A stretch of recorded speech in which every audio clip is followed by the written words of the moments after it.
I think a big news would be Roki Sasaki coming over and actually joining the major leagues this year, just because you could make the argument that sort of another premium arm entering the conversation. It's a surprise, right? I don't think people expected him to be posted this year. I think most people thought it would be another year.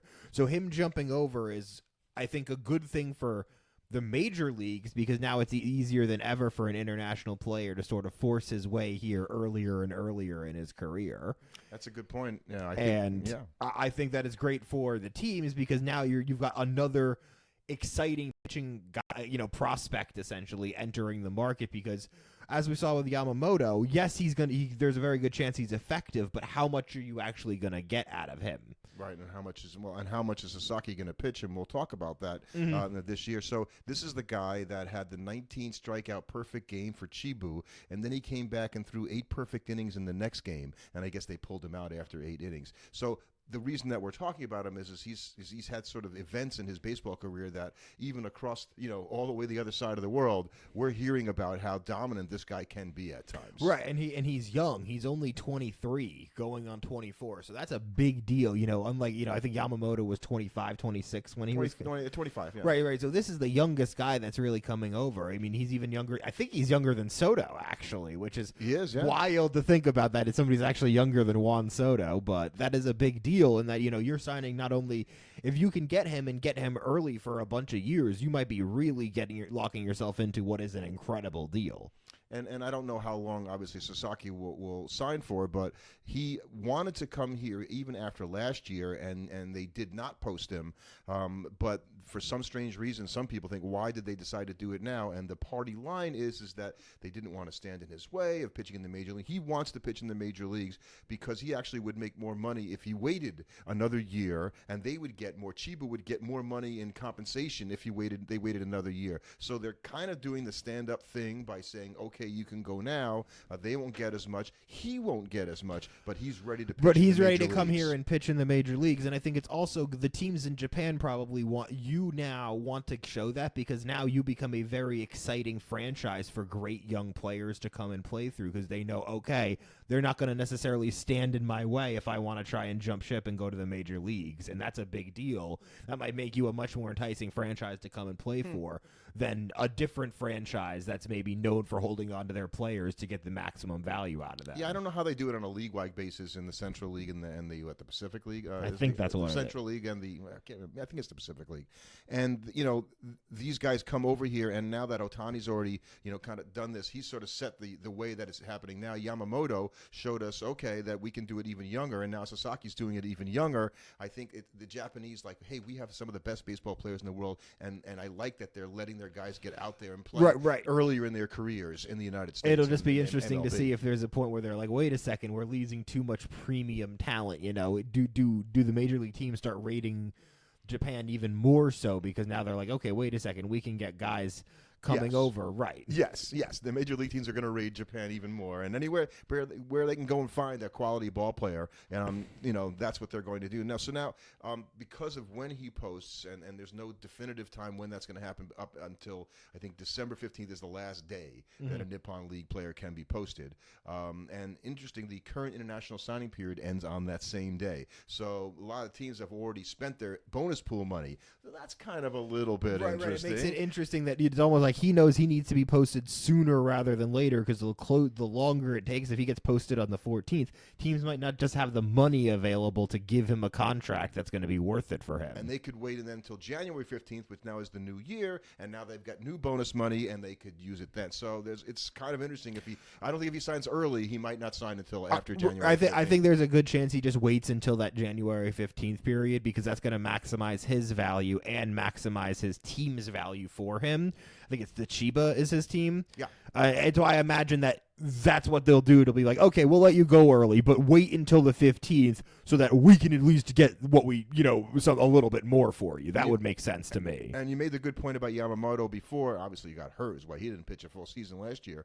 But Sasaki would be in the minor leagues before he'd come up, so they're going to manage his innings as well, because like most Japanese pitchers, and this guy's 23 and throws 102. I'm not sure how much babying you need to do with a guy like that. It's not babying. It's more. I think it'll be more like, like, okay, Sure seems like it sometimes. it'll be, let's get him some starts over here, get him used to the different ball, because it is a different, less tacky ball they use in the majors compared to Japan, which is one of the reasons why they actually think that the Japanese pitchers in the NBP have less arm injuries, is because they don't have to strain as much to throw their breaking a lot of pitches. They only pitch once a week. Right, so that they think that might be why we see some of that stuff. But I imagine there'll be some ramp-up period, but then it's also just managing innings, because regardless of how many games he's played in the NBP and pitched, he's never going to throw as many innings as he might throw in a full major league season. So you're going to have to on-ramp him just because of that and limit innings. So even if Yamamoto hadn't gotten hurt last year, they would have still had to miss a bunch of time just because they're like, we're not going to throw you 180 innings in your first season in the States. And you can see the way they handle it with Paul Skeens, too, in terms of managing his innings out, over the season. And I think today's pitcher, Mets had a couple of pitchers this year who threw 180 innings that were unexpectedly. And even 3 of them actually were close to it. If I think Severino and Manaya and Quintana. And so 180 innings today is probably like 250 innings. Right. It's a very solid amount of innings for a starting pitcher. Like, you're really happy if you get that out of your starting pitchers. But that does raise the question then next year, does that have any kind of hangover effect? Do we see any kind of issue where these guys aren't as effective next year? And you just don't know. You have no idea. Some guys can just, workhorse at Zach Wheeler. Year in, year out, doesn't matter how many innings that guy pitches, he doesn't miss time anymore. Same with a guy like Aaron Nola. And for years, some guys can never have an issue. Verlander, year in, year out, was a workhorse until then suddenly he wasn't. He wasn't, right. Same with Kershaw. That can happen too. And then some guys, it's hard to be a pitcher. It could be the kind of thing where you're going to have to kind of have like, okay, you've got a year where he's on, and then if you go deep, you have a year where he's kind of off because he's tired, and then he's good the year after that. And so it's like you might not get a great year out of that kind of guy every year.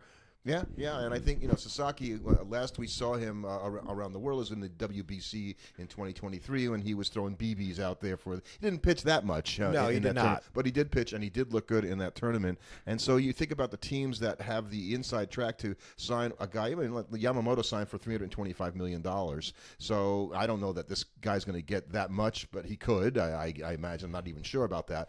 So it limits the amount of teams, obviously, that are going to pony up that kind of money. The thing that might be hard for him is that if he waits until January 15th, depending on how free agency has gone until that point, there might not be a lot of teams left with a kind of disposable income to give him that kind of crazy deal. Do you think, in that respect, I'm glad you said that, do you think that guys like Corbin Burns and Max Fried are thinking, well, maybe we should try to sign earlier because, if he comes back in there, does that lower the overall market because there's more, more guys?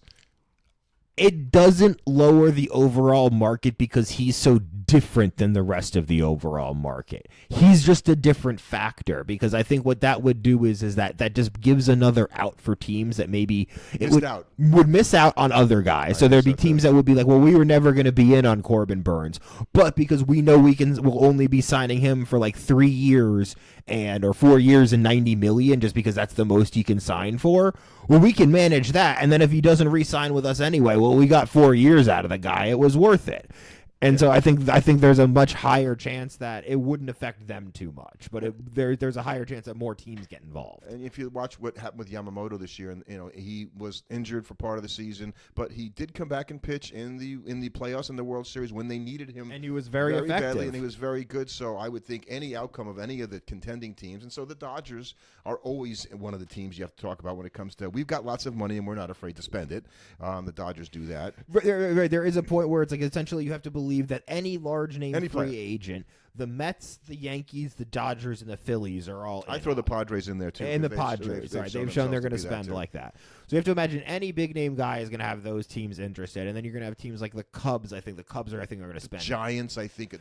Giants came out. Well, no, the Giants keep trying to sign guys. They came out and said they're not spending this season. They said they're cutting back. Well, like the other seasons when they've been spending. Well, they've been trying to spend in other seasons, but everybody says no to them. All the big free agents go, nah, I think I'll go someplace else. Right. So I think they're going to not spend this offseason. offseason. I don't think you're going to see a team like the Rockies spending No. this offseason. I agree. It would scare me if he ended up on the Phillies somehow because they're in the division, or the Braves. That would be. But them bad. Signing any good player is going to scare you. True. So but it should be interesting to see when he gets posted and how that affects the free agent market overall for pitchers, because there's not a ton of top quality starting pitchers like everybody knows. We mentioned a couple of the guys already, and there are a lot of teams that need that frontline starter, and so if you can't get it by free agency, you're going to have to find trades that work, and that always makes it more difficult. And trades are basically impossible to predict because you have really no idea what guys teams are willing to give up.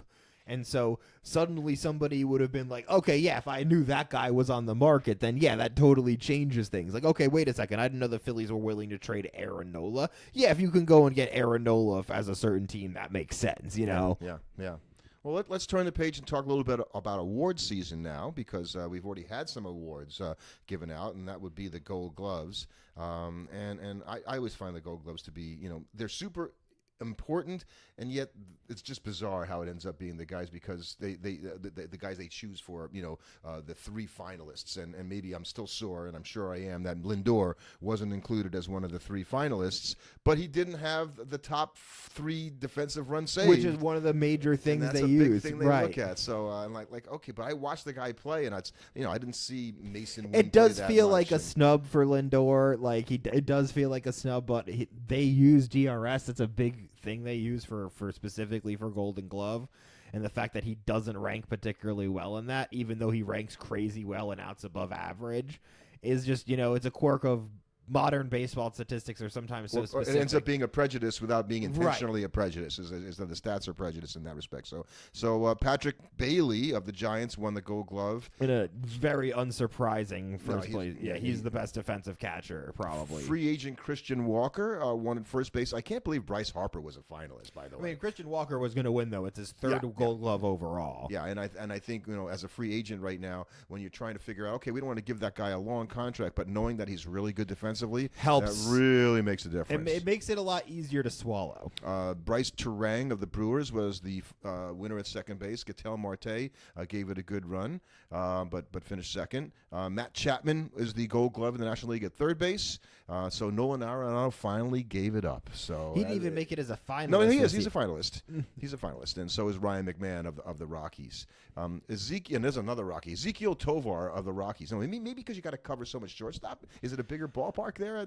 He might just be good at defense. I guess the Rockies were terrible, and I couldn't tell you a thing about the way Ezekiel Tovar plays shortstop. The Rockies are terrible, yet they had like a couple different guys winning Gold Gloves because they also had Brenton Doyle in center field winning. It's the second one, right? Second, yep.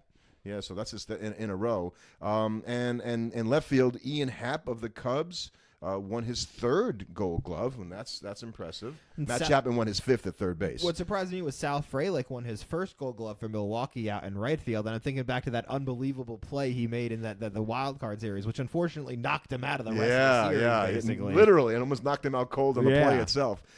Chris Sale, and I really thought Severino had a good chance to win this. I have no idea what the chances of winning a Gold Gloves when it comes to one of these kind of in particular. And now they award a utility Gold Glove, which we like a lot. I think that's great. Jared Triolo.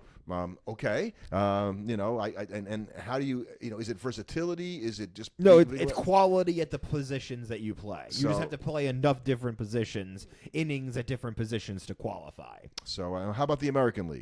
Well, in the American League, you have Cal Raleigh winning his first Gold Glove. What a catcher that guy is. Right. I mean, that was a really impressive signing from Seattle that they kind of called that one out. This dude hits for power, is the Gold Glove. We're not talking about him enough as one of the best catchers in baseball. But I think what's interesting is when you look at the American League and the National League, is just a ton of first-time winners this year because Carlos Santana, free agent, won his first Gold Glove. Alex Bregman finally won his first free agent. Bobby Witt Jr. not a free agent. Not a free agent. With Dalton Varsho, all the outfielder. Oh, you have an outfielder, Dalton Varsho and Weiler Abreu, both winning their first Gold Gloves. It was only Stephen Kwan and Andres Jimenez, both teammates. Yes, exactly. For the Guardians that are each winning their third Gold Gloves. Those are the only guys to be winning anything other than their first in the American. And it's an award that you and I have talked many times. It's better than it used to be now, right? Because it used to be the incumbent, could almost would have to fall down and play so badly or get hurt to not get. Now I think it's almost kind of swung the other way, where they adhere so much to defensive metrics. runs saved. Yes. That now you have like a different random guy winning every year just because defensive metrics might like him a lot, and we know defensive metrics are. Not that they're bad, but they can be very inconsistent when you isolate them to a single player, because it could just be like, okay, well, guys hit a bunch of balls at him this year, and he just happened to play them all correctly. We know that, Arenado, I don't remember how many he won, but he's got to have 6 or 7 or or more. Brooks Robinson, I think, has the all-time record with 11. I don't know that you're going to see that kind of accumulation of Gold Gloves for any one player based upon only what if we a were just guy's an talking all-time great kind of guy, where it's Every like you could just single every year. year he's just the best guy at his position. Like Matt Chapman has 5, and so you have to be even better than that to get one every year. And Well, he only had 5, but he played in the American League, and he comes over to the National League and he takes it from Arenado. I think that's really you interesting. might see that at catcher. Actually, Patrick Bailey might win a zillion Gold Gloves in a row for the Giants at catcher. You're not counting on Alvarez winning a Gold Glove, huh? No, not anytime soon. Other awards we've got coming up, are all of them? Are all of them? I think Silver Sluggers come up first, so that's coming up this week. In fact, this comes out Monday, so Tuesday. Right. I think the 14th is when they do a big show. You get a bunch of awards on that night. You get reliever of the year. I think you get comeback player of the year. Right. A couple days after that, you get rookies of the year, and then on the 20th. You get Cy Young, and the 21st you get MVP. So those are the big days coming up in about 10 days. There's also Manager of the Year on the 19th, which I think is going to go to 2 rookie managers, actually. One for the Brewers and Pat Murphy, and Stephen Kwan for the Guardians. No, Stephen Vogt. Stephen Vogt. Stephen Kwan. Well, Stephen Kwan's on the Guardians. Right. He's not the manager, nor is he the player manager. So right, and I think is even though I think people might retroactively be like, "Oh, does Dave Roberts deserve Manager of the Year for his performance in the playoffs?" That doesn't count. Can't count. It's great. That's an excellent point, because based on what he did in the playoffs, I'd be more inclined to put him in there. To put him in there, and Carlos Mendoza of the Mets, another rookie manager, is probably 3rd in the National League amongst rookie managers. He'll probably get some votes, and obviously, that as soon as the award's over, I think that's when we really are going to shift into overdrive for free agent talk. Well, we have the GM meetings in early December. Well, because also you want the awards. If you're the players, you want the awards to go through, because if you're a free agent, you want an award before you sign a contract. It's a lot easier to negotiate if you've got an MVP or a Silver Slugger to your name. Yeah, exactly. You're thinking, wait a second. Cha-ching. Tarek Scoople's like, if I want a new contract, it's a heck of a lot easier for me to negotiate if I've got a Cy Young on my side, which he will probably win on the 20th. I had mentioned we're going to have former general manager of the Dodgers, Dan Evans, on the podcast, I guess December 3rd, and that's when the GM meetings happen. So we'll have to have a long conversation about what's it like there for him, and how different it is now from what it was. And he was the GM for the Dodgers, 20 years ago. What's different about the process what do you today? know that's different? But were these awards kinds of things? I'm sure you were paying attention to that kind of thing right now, knowing like, okay, wait a second, you have these rookies now signing a contract. If you're Colton Cowser, if you're Jackson Merrill, you won a Rookie of the Year, you might say, hey, give me a contract right now. Sign me for 6 years and $100 million. You get a good deal. I'm still out of my contract and got to sign another one before I'm 30. This works for both of us. Yeah, the Braves kind of did that with a lot, locking up their young guys. Right, and now teams are going to, especially a team like the Brewers, they might, or the Padres, they might look at that and go, okay, well, wait a second. We want to keep a guy like Jackson Merrill. Pittsburgh might say, we want to keep a guy like, Paul Skeens. Let's sign him early so that even if he does end up walking, we still got 6-7 years out of the guy instead of losing him after 3. And I got no one to take the bait when I was trying to put out last week that Juan Soto could sign a 3-year, $300 million contract and get $100 million a year, and then he'd be 29 and he could sign another 7 or 8 year deal. I don't think Soto wants that though. I don't think he does either. I think Soto doesn't want to have to deal with that. I think Soto wants to sign. Well, being the first $100 million ball player is very cool. So is being the first $750 million ball player. Very cool. He's going to sign with either the Mets or the Yankees. I don't know which. Who's ever going to give him more money? I would say, if I had to bet, I would say that the Mets, the Yankees, and I might give it 50% to the field on the other side. Like some team we're not thinking of. I'm giving like 35-40% to each the Mets and the Yankees, and like 20 to 30% for the field. From what I'm hearing, he wants to stay in New York. He wants to be in New York, which means it's one of these two teams, because the only other team that's going to get up there to compete with the money is LA, and I just can't see how LA does that. LA just can't do that because LA eventually is going to have to not have – they're going to eventually run out of money. They can't have an infinite payroll. And they're going to eventually run out of money. Right. They're not going to have – they're not going to run a $2 billion payroll. We don't have any money.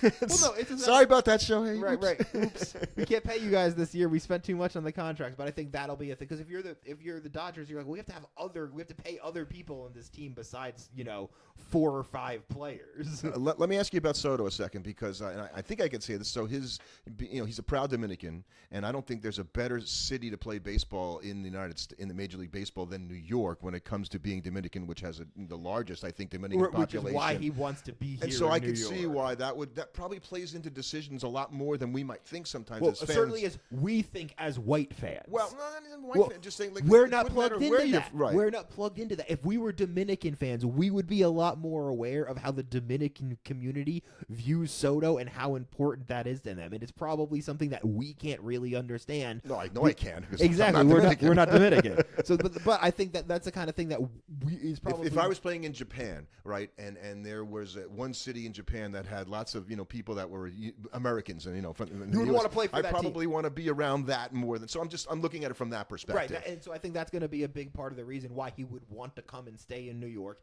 He's already here. Yeah. He's played for the Yankees. He knows he can handle it. Maybe he goes back to the Nationals, but I think that kind of narrative would feel a lot more realistic to me if the Nationals had been a surprise wild card team this year, or even threatened to be a surprise wild card team this year. But I look at that team and you're like, if I'm Juan Soto, I'm like, they traded for me 3 years ago, and he speaks very highly right, but of that organization. They're no better. They've despite getting a war chest for trading Juan Soto and Trey Turner, the team still looks exactly the same as when they got rid of those guys. They didn't look as good as you would have expected last year. Or you hope they would. I think they're a better organization than they were when he left. Right, but you have to be worried if you're Soto. You're like, ooh, how many years do I want? If you're locking yourself into a long-term contract like this, you can't be thinking okay, wait a second, it might take 3-4 years for them to get their act together.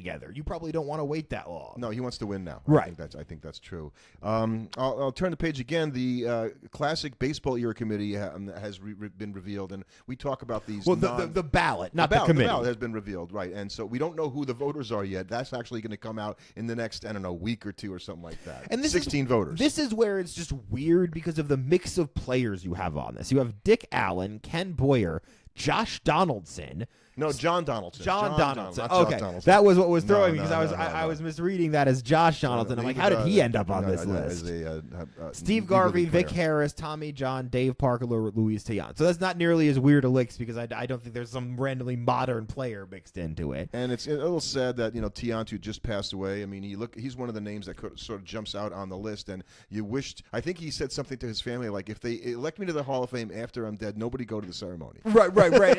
Exactly. Because you would really hate that he would die, and I hope that doesn't happen. But I hope if he gets in, his family goes in and say, "Well, we decided not to listen to him." At the same time, I do kind of get where he's coming from. You wait until the year after I die to put me in. Come on, that'd bug me. And Tommy John, who is still with us, and Tommy John is one of those guys who had a much better career than you think, because all you know him from, if you're not my age, I think the surgery. The lead candidate to get in for me is Dick Allen, just because there's been a push year after year for him to be in the Hall. So he seems like the guy that they would sort of go, okay, as the Classic Era Committee, it's his turn. Yeah, this is 100% it's his turn group of baseball. I hope you're right, because he is the guy. I think of all of them, I would probably put number one on the list. Right. You look at that list, it's probably Dick Allen, Tiant, and then Parker. Yeah, that's another name that's been mentioned as well. Right, so those are probably the three guys that Steve Garvey's probably below them. Tommy John, it's hard because you can't really give him any credit for the surgery other than just being the guy that had it done on him. Yeah, but it is an. That's why I said you need to look at his career and say. I would put in the doctor that won 200 over 200 games. Right. But we also talked about we put in the doctor that did the surgery before we put him in. Or you put them both in. But he is a guy that is interwoven into the fabric of baseball. Well, and I think it was Frank Jobe who did the surgery. I'm not sure. I don't think it was Curlin. I think it was Frank. And Steve Jobe. Garvey was a baseball player, not a television host. Yeah. That's Steve Harvey. That's right. Steve Garvey. I guess they put him on this list, but he's a guy I would probably have further down that list. That's his acknowledgement. He got put on this list. Just talk about a couple of trades, and it was put out this week that Devin Williams, because he's only got one more year left on his contract with the Brewers, but they did not pay him his qualifying offer, I guess. So he could be traded during the off season, and they seem like they want to put McGill, the other McGill, Trevor McGill's brother. No, Trevor McGill, not Tyler.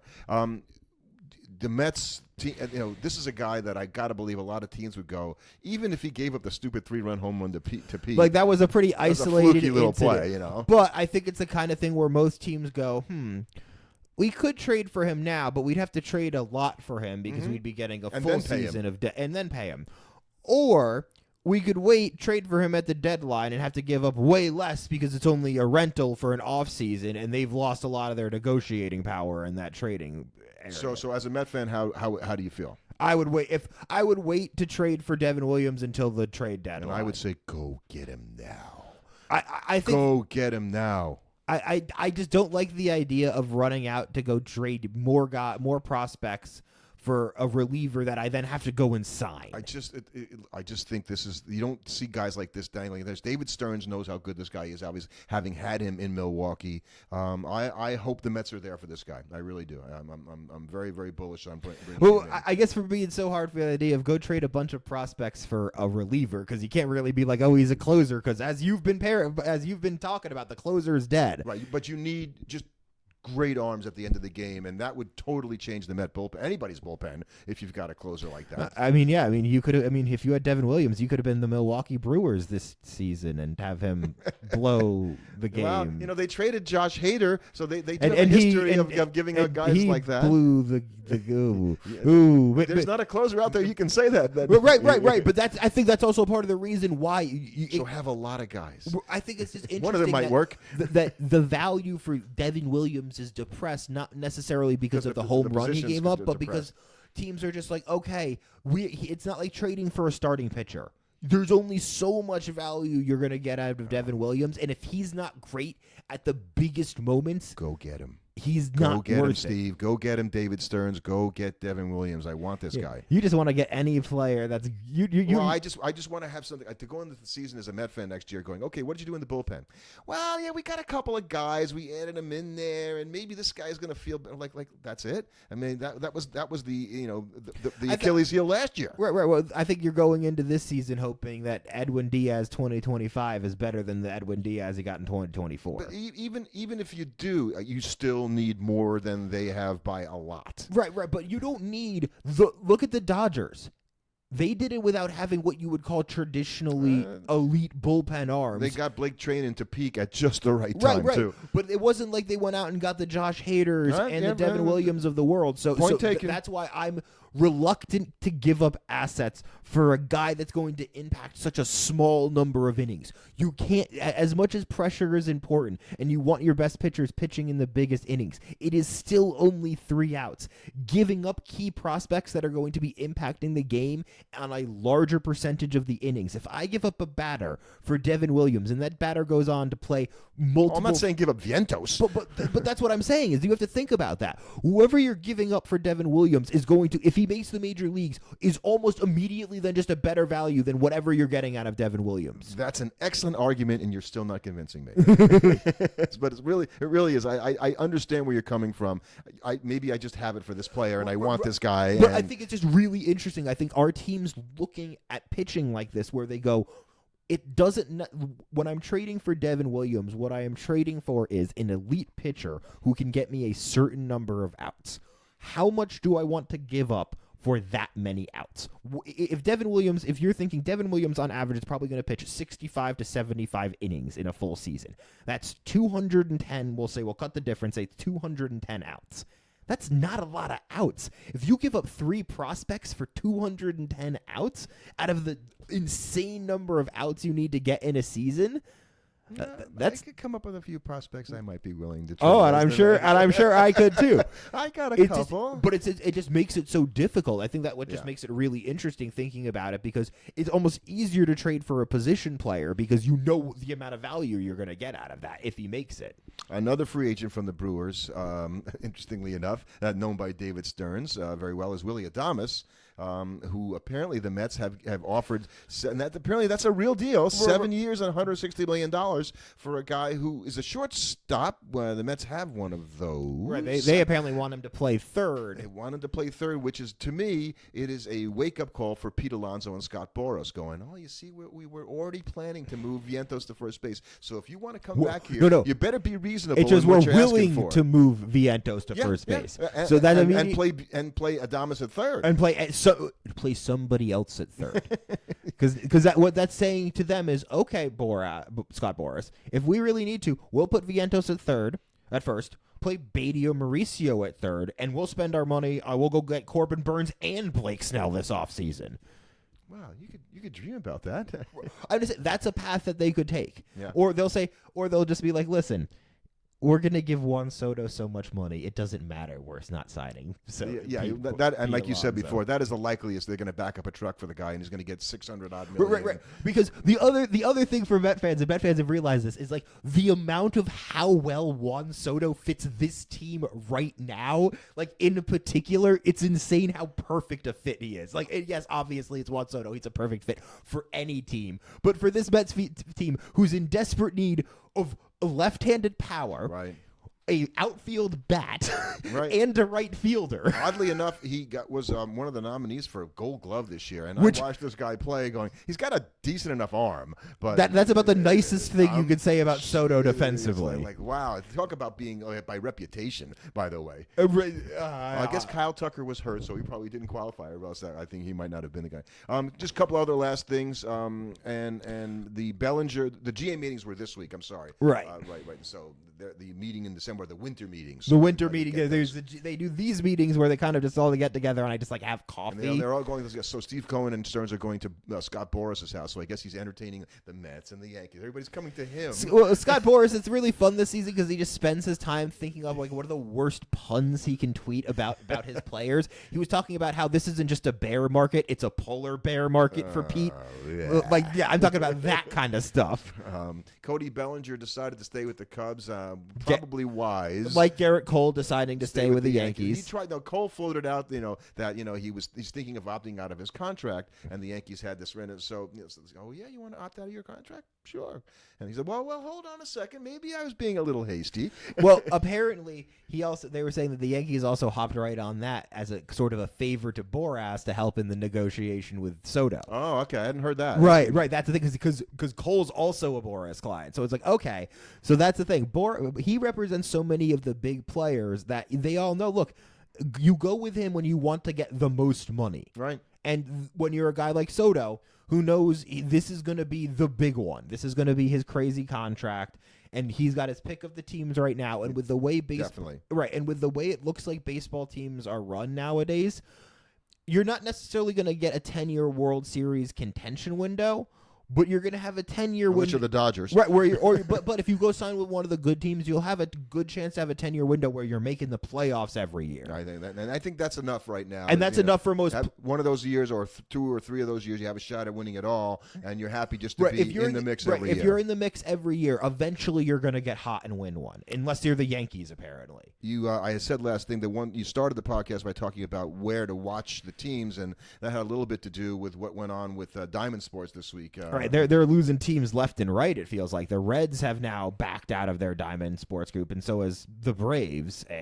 Right. And MLB can take them over, basically, and then I guess they can go into the individual market and make a deal with local carriers to carry the game. I believe somebody else another team has already gone through this for a full season. The Diamondbacks did. Right, and from what the Diamondbacks said, they said it was great. They were like, the MLB came in, they ran the broadcast, it had all of the same stuff. We had our announcers, it was on local TV. They didn't black out games, And it was even easier to watch than when it was on the Diamond Sports Networks. It was better for people in that market, basically. And we, this is a longer conversation we can just have about coverage in general. Going, you want to watch your team play, and it's not easy to find them as to knowing where they are in the MLB app, and the ML that has to get to the point where whatever you're paying, wherever you're paying it, you want to find the game. You just go to your phone, you find the game, and you can watch the game. That's it. And I think simple. I think it's very interesting because you see with the younger generation, they're so used to decentralized viewing, where you'll have many, many different channels to view the same program. And as you looked at the League of Legends World Championship just finished up over in London, and they had 7 million live viewers across their different platforms. And when I say it's across the platforms, I'm talking like 30 different channels. They have people that are not even them restreaming it, talking it over, so they're not even necessarily getting ad revenue from some of the channels. But programs like that view it as the more eyeballs, the better. We just want as many. And they'll figure out how to get the ad revenue eventually. We'll figure out how to get the ad revenue eventually. But so I think what that's going to do is Major League Baseball is going to look into that, because I think the idea that we might lose a little bit of money streaming it this way. Well, it's like, yeah, but you're losing all those viewers if you're not. Yeah. And that's why they're going to make sure if you're the Reds, you're still going to be able to watch your local broadcast, because they don't want to lose you as a viewer, because people that you lose as viewers don't come back a lot of the time. And I think we're something like 142 days out from opening day. I think I'm something like that, around 140. So we won't do a countdown through the winter, but that's still far enough that I guess when we get inside 100 days, we can almost say, okay, there's light at the end of the tunnel. Right now, it feels like this is hot stove time and it's winter. I feel like once I'm 70 days out and I can start saying 10 or less weeks until baseball, that's when I can start giving a countdown. Yeah, I think you're right.